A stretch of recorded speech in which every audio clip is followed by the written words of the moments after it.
ከ240 ሚሊዮን በላይ ህዝብ የሚኖርባት ይህች ሀገር ከፍታቸው ሰማይ የሚነኩ የካራኮራም ተራሮች፣ የኢንደስ ወንዝ ሸለቆ፣ ጥንታዊ ታሪኮች፣ ውብ የስነ ህንጻ ጥበቦች እና እጅግ እንግዳ ተቀባይ ህዝቦች ያሏት ሀገር በመሆኗ ትታወቃለች። ዓለም አቀፍ የቱሪዝም አቃፊዎች፣ የጉዞ ቪዲዮ ሰሪዎችና ይፋዊ የሀገሪቱ ማስታወቂያዎች ሁልጊዜ የሚያሳዩን ይህንን ህብረ ቀለማት ያሸበረቀ ውብና ማራኪ ገጽታዋን ነው። ነገር ግን ከዚህ ውበት፣ ማራኪ ተፈጥሮና ታላቅነት በስተጀርባ በዋና ዋና ዓለም አቀፍ የመገናኛ ብዙሃን የማይነገር ከካሜራዎች እይታ ባሻገር የተሸሸገ ሌላ ጨለማና እጅግ ውስብስብ እውነታ አለ። ይህ እውነታ በሚሊዮኖች የሚቆጠሩ የምስኪን የፓኪስታን ዜጎችን ህይወት በየቀኑ የሚያስቃኝ፣ የሀገሪቱን የነገ ተስፋ ያሰረና መጪውን እድሏን አደጋ ላይ የጣለ አሰቃቂ ገጽታ ነው።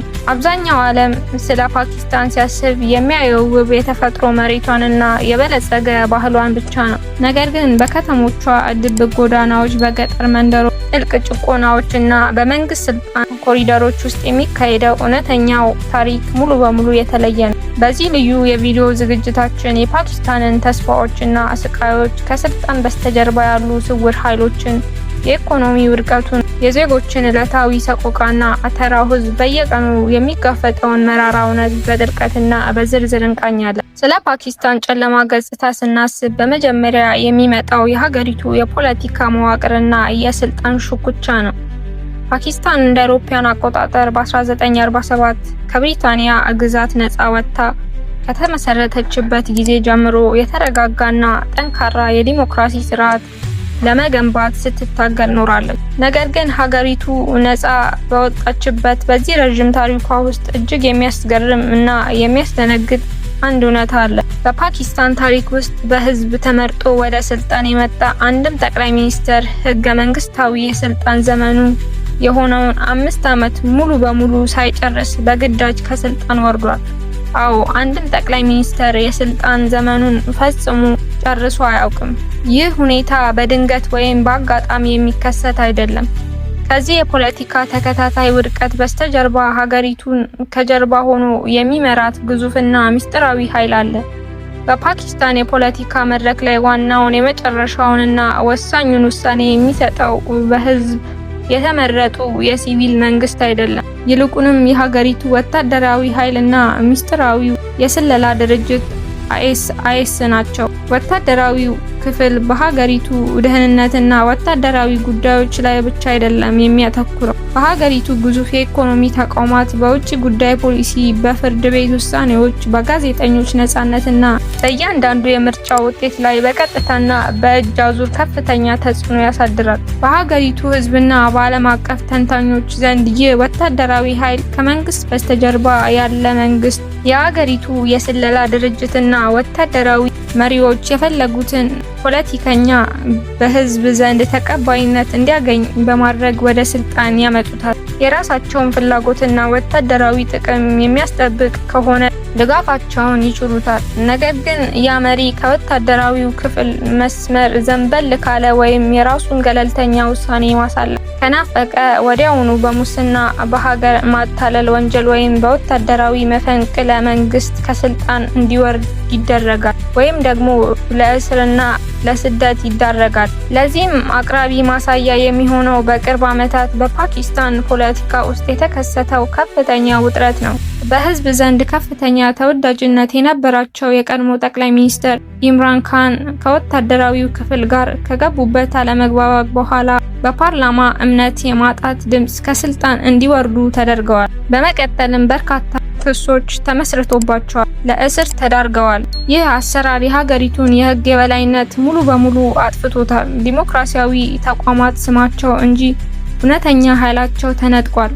በዚህ ምክንያት ሀገሪቱ ከአንድ የፖለቲካ ቀውስ ወደ ሌላ ቀውስ ስትሸጋገር አያሌ አስርት ዓመታት ተቆጥረዋል። የፖለቲካ አለመረጋጋቱ የውጭ ኢንቨስትመንት እንዳይገባ አድርጓል። የሀገሪቱን እድገት ከወደ ኋላ የጎተተና ለዛሬው አሰቃቂ ኢኮኖሚ ውድቀት ትልቁን መሰረት የጣለ ዋና ምክንያት ሆኗል። በፓኪስታን የፖለቲካ መድረክ ላይ የሚካሄደው የስልጣን ሽኩቻና የወታደራዊ ኃይል ድብቅ የበላይነት ቀጥተኛ ሰለባ ያደረገው የሀገሪቱን ኢኮኖሚና ተራውን ህዝብ ነው። በአሁኑ ወቅት ፓኪስታን በታሪኳ አይታው የማታውቀው እጅግ አሰቃቂና ጥልቅ የኢኮኖሚ ውድቀት ውስጥ ትገኛለች። የሀገሪቱ ገንዘብ የሆነው የፓኪስታን ሩፒ እሴቱን ሙሉ በሙሉ በሚባል ደረጃ በማጣቱ ምክንያት የዋጋ ንረቱ ጣሪያ ነክቶ ሚሊዮኖች ለከፋ ድህነት ዳርጓቸዋል። ዛሬ ፓኪስታን የኑሮ ውድነቱ ደረጃ ተራው ሕዝብ መሰረታዊ የምግብ ፍላጎቱን ማሟላት የማይችልበት ደረጃ ላይ ደርሷል። በከተሞችና በገጠር መንደሮች የሚታዩት እውነታ እጅግ ያሳዝናል። የሕዝቡ ዕለታዊ ሕይወት ለ1 ኪሎ የስንዴ ዱቄት፣ ለስኳር፣ ለወተትና ለነዳጅ በረዥም ወረፋ ሰዓታት መሰለፍ ሆኗል። በብዙ የሀገሪቱ ክፍሎች በመንግስት ድጎማ የሚቀርብን አነስተኛ የዱቄት ቦርሳ ለማግኘት በሚደረግ ፍልሚያ በሺዎች የሚቆጠሩ ሰዎች እርስ በርስ ሲገፋፉና ሲጣሉ ይታያሉ። በእነዚህ የወረፋ ቦታዎች በሚፈጠር ግፊያ ምክንያት በርካታ እናቶችና አረጋውያን ሕይወታቸው አልፏል። አንድ አባት ለልጆቹ እራት የሚሆን የዱቄት ቦርሳ ይዞ ወደ ቤት ለመመለስ በሚያደርገው ትግል ሕይወቱን የሚያጣበት ሀገር ይህ ለ21ኛው ክፍለ ዘመን እጅግ የሚያስደነግጥና የሚያሳዝን እውነታ ነው። የሀገሪቱ የውጭ ምንዛሬ ክምችት ሙሉ በሙሉ በመንጠፉ ምክንያት ፓኪስታን ከዓለም አቀፍ የገንዘብ ድርጅት IMF ከቻይናና ከገልፍ ሀገራት አዲስ ብድር ለመለመን ተገዳለች። ነገር ግን የሚመጣው ብድር ሙሉ በሙሉ የቀደሙ ዕዳዎችን ለመክፈልና ለወታደራዊ ወጪዎች የሚውል በመሆኑ ተራው ሕዝብ ላይ ምንም አይነት ለውጥ አላመጣም። በኢነርጂና ኤሌክትሪክ እጥረት ምክንያት በሺዎች የሚቆጠሩ ግዙፍ የጨርቃ ጨርቅና ማምረቻ ፋብሪካዎች በሮቻቸውን ዘግተዋል። በዚህ ምክንያት በሚሊዮኖች የሚቆጠሩ ወጣቶች በአንድ ጀንበር ስራቸውን አጥተዋል። ተስፋ የቆረጡ የፓኪስታን ወጣቶች ሀገራቸውን ጥለው በህገወጥ መንገድ ለመውጣት ሲሉ አደገኛ የኮንትሮባንድ መንገዶችን ይመርጣሉ። በየዓመቱ በ10 ሺዎች የሚቆጠሩ ወጣቶች በሜዲትራኒያን ባህር ላይ በሚስጥራዊ ጀልባዎች ተጭነው ወደ አውሮፓ ለመሻገር ሲሞክሩ ጀልባዎቻቸው እየሰመጡ ህይወታቸው ያልፋል። ይህ የኢኮኖሚ ውድቀት ተራ ቁጥር አይደለም፣ የሰዎች ህይወት፣ የተሰበሩ ህልሞችና የህዝብ ሰቆቃ ነው። ወደ ፓኪስታን ማህበራዊ ህይወት ድብቅና ጨለማ ገጽታ ስንገባ እጅግ ህመም የሚፈጥረው የሴቶችና የህፃናት ሁኔታ። ፓኪስታን በዓለም አቀፍ ደረጃ ለሴቶች በጣም አደገኛና አስቸጋሪ ከሆኑ ሀገራት መካከል በግንባር ቀደምትነት ትጠቀሳለች። በሀገሪቱ ባህላዊና ሃይማኖታዊ ሽፋን እየተሰጠው የሚፈጸመው እጅግ አሰቃቂ ወንጀል የቤተሰብ ክብርን በማስጠበቅ ስም የሚፈጸም ግድያ። በየዓመቱ በሺዎች የሚቆጠሩ ወጣት ሴቶች በገዛ አባቶቻቸው፣ ወንድሞቻቸው ወይም ዘመዶቻቸው አሰቃቂ ግድያ ይፈጸምባቸዋል። አንዲት ሴት የራሷን ህይወት አጋር ስለመረጠች፣ ከወንድ ጋር በመንገድ ላይ ስለታየች ወይም ደግሞ የቤተሰቧን ባህል አልጠበቀችም ተብላ በመጠርጠሯ ብቻ ህይወቷን እንድታጣ ይደረጋል። ምንም እንኳን በመንግስት ደረጃ ጥብቅ ህጎች ቢወጡም በገጠር አካባቢዎች የሚገኙ የጎሳ ምክር ቤቶች ወይም ጂርጋ የሚባሉ ባህላዊ ፍርድ ቤቶች ከህግ በላይ በመሆን እነዚህን አሰቃቂ ግድያዎች ይደግፋሉ። ሴቶች በህይወት የመኖር የመማርና የመምረጥ መብታቸው ተነጥቆ እንደ ቤተሰብ ንብረት የሚቆጠሩበት አሰራር አሁንም በሰፊው ይሰራበታል። በሌላ በኩል የህፃናት ጉልበት ብዝበዛና የዕዳ ባርነት የፓኪስታን ሌላኛው አስከፊ ገጽታ ነው። በሀገሪቱ በሺዎች የሚቆጠሩ ህፃናት በትምህርት ገበታ ላይ የመገኘት እድል የላቸውም። ይልቁንም በጡብ ማምረቻ ፋብሪካዎች፣ በካርፔት ኔትወርኮች፣ በመካኒክ ቦታዎችና በጎዳናዎች ላይ ከባድ ስራዎችን እንዲሰሩ ይገደዳሉ። በተለይም በጡብ ማምረቻዎች ውስጥ የሚታየው ቦንድድ ሌበር ወይም የዕዳ ባርነት እጅግ አሰቃቂ ነው። ደካማ ቤተሰቦች ከፋብሪካ ባለቤቶች የወሰዱትን አነስተኛ ብድር መክፈል ባለመቻላቸው ህፃናት ልጆቻቸውን ያንን ዕዳ ለመክፈል ሲሉ ህይወታቸውን ሙሉ ያለ ክፍያ እንዲያገለግሉ ይደረጋል። ዕዳው ከትውልድ ወደ ትውልድ ስለሚሸጋገር ህፃናቱ ተወልደው የሚያድጉትና የሚያረጁት በእነዚህ ፋብሪካዎች እሳትና አፈር ውስጥ ነው። ትምህርት አጥተው በጤና እጦት እየተሰቃዩ የሚያድጉት እነዚህ ህፃናት የፓኪስታን የተሻሸገውና የተረሳው ድብቅ ህመም ናቸው። የፓኪስታን ውስጣዊ ቀውሶች በፖለቲካና በኢኮኖሚ ብቻ የሚያበቁ አይደሉም። ሀገሪቱ የምታገኝበት የጂኦ ፖለቲካዊ አቀማመጥና ከጎረቤቶቿ ጋር ያላት ታሪካዊ ውጥረት ቀጠናውን ወደ ተቀጣጣይ የጦር አውድማነት ቀይሮታል። ፓኪስታን እንደ አውሮፓውያን አቆጣጠር በ1947 ከተመሰረተችበት ጊዜ ጀምሮ ከጎረቤቷ ህንድ ጋር በታሪካዊ ጠላትነት ውስጥ ትገኛለች። በተለይም የካሽሚር ግዛት ባለቤትነት ጥያቄ የሁለቱን ሀገራት ግንኙነት ቋሚ የጦር ስጋት ውስጥ ጥሎታል።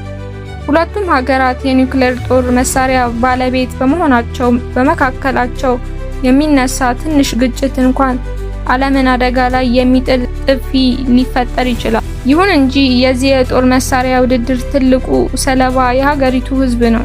ፓኪስታን አነስተኛውን የሀገሪቱን ገቢ ለትምህርት፣ ለጤናና ለስራ ዕድል ፈጠራ ማዋል ሲገባት ግዙፉን በጀት ለጦር መሳሪያ ግዢና ለወታደራዊ ኃይል ማጠናከሪያ ታወጣለች። ከዚህም በላይ ከአፍጋኒስታን ጋር በሚያዋስነው ረጅምና ቁጥጥር በሌለው የድንበር መስመር አካባቢ የሚንቀሳቀሱ አክራሪና አሸባሪ ቡድኖች የሀገሪቱን ሰላም ሙሉ በሙሉ አጥፍተውታል። ከነዚህ ሁሉ በሰው ልጅ ከተፈጠሩ ቀውሶች ባሻገር ፓኪስታን የዓለም የአየር ንብረት ለውጥ የመጀመሪያና ከባድ ሰለባ እየሆነች ይገኛል። ሀገሪቱ ለካርቦን ልቀቶች የምታደርገው አስተዋጽኦ ከ1% በታች ቢሆንም የአየር ንብረት መዛባት የሚያመጣው አደጋ ግን በቀጥታ ያጠቃታል። ለዚህም ማሳያው እንደ አውሮፓውያን አቆጣጠር በ2022 በሀገሪቱ የደረሰው አሰቃቂ የጎርፍ አደጋ ነው። የተራሮች በረዶ በፍጥነት መቅለጥ እና ከባድ የሞንሱን ዝናብ ተደምረው የሀገሪቱን 1/3 ክፍል ሙሉ በሙሉ በውሃ ሸፍነውታል። በዚህ አደጋ ከ33 ሚሊዮን በላይ ሰዎች በቤት ንብረታቸው የተፈናቀሉ ሲሆን በሺዎች የሚቆጠሩ ሕይወታቸውን አጥተዋል። በመቶ ሺዎች የሚቆጠሩ የእርሻ መሬቶችና እንስሳት በመውደማቸው ሀገሪቱ ለከፋ የረሃብና የበሽታ ስጋት ዳርጓታል። አደጋው ከመጥፎ የመንግስት አስተዳደርና የመሰረተ ልማት እጥረት ጋር ተደራርቦ የህዝቡን ህይወት የበለጠ አክብዶታል። እንግዲህ ተመልካቾቻችን የፓኪስታን ድብቅና ጨለማ ገጽታ ይህንን ይመስላል። የፖለቲካው የሴራ መረብ፣ የወታደራዊ ኃይል ድብቅ የበላይነት፣ የኢኮኖሚ ውድቀቱ፣ የሴቶችና የህፃናት ሰቆቃ፣ አክራሪነትና ተፈጥሯዊ አደጋዎች ሀገሪቱን ወደ ጥልቅ ገደል እያመሯት ይገኛሉ። ነገር ግን ከዚህ ሁሉ አሰቃቂ መከራና ጥልቅ ጨለማ በስተጀርባ እጅግ የሚደንቅ አንድ እውነት አለ። እርሱም የፓኪስታን ህዝብ የማይበገር ጽናትና ጥንካሬ ነው። በእነዚህ ሁሉ ፈተናዎች ውስጥ አልፎ እንኳን የፓኪስታን ህዝብ እንግዳ ተቀባይነቱን፣ ደግነቱንና የተስፋ ስሜቱን አላጣም። ፓኪስታን ካለችበት ጥልቅ የጨለማ ጉዞ ወጥታ ወደ ብርሃንና እድገት ለመሸጋገር ከተፈለገ ስር ነቀል ውሳኔዎችና ማሻሻያዎችን ማድረግ ይኖርባታል። በመጀመሪያ ደረጃ ወታደራዊው ኃይል ከፖለቲካውና ከሀገሪቱ አስተዳደር እጁን ሙሉ በሙሉ ማውጣት አለበት። እውነተኛና ነፃ የሆነ የዲሞክራሲ ስርዓት መገንባት፣ የህግ የበላይነት ማረጋገጥና ተቋማትን ገለልተኛ ማድረግ የመጀመሪያው እርምጃ ነው። በሁለተኛ ደረጃ ሀገሪቱ የምታገኘውን ሀብት ለጦር መሳሪያ ውድድርና ስልጣን ሽኩቻ ማባከኗን አቁማ በትምህርት፣ በጤና፣ በሴቶች መብትና በስራ ዕድል ፈጠራ ላይ በስፋት መስራት ይኖርባታል። የፓኪስታን መጪው ዕድል የሚወሰነው በፖለቲከኞች ተስፋ ቃል ወይም በወታደራዊ ኃይሎች ጥንካሬ ላይ አይደለም። ይልቁንም በዛ በጽኑና ምስኪን ህዝቡ አቅም እንዲሁም ለፍትህና ለነጻነት በሚደረጉ እውነተኛ ትግል ላይ ነው። ስለተከታተላችሁን እናመሰግናለን። ይህ የፓኪስታን ድብቅ ገጽታ ቪዲዮ ከተመቻችሁ እና አዲስ መረጃ ካገኛችሁበት ላይክ ማድረጋችሁን አትርሱ። ስለ ፓኪስታን የወደፊት እድልና ስላቀረብነው መረጃ ያላችሁን አስተያየት ከታች በኮሜንት መስጫው ላይ አጋሩ። ለቻናላችን አዲስ ከሆናችሁ ደግሞ እነዚህ ያሉ ጥልቅና ትምህርታዊ ቪዲዮዎች እንዲደርሷችሁ ሰብስክራይብ በማድረግ የደውል ምልክቷን ይጫኑ።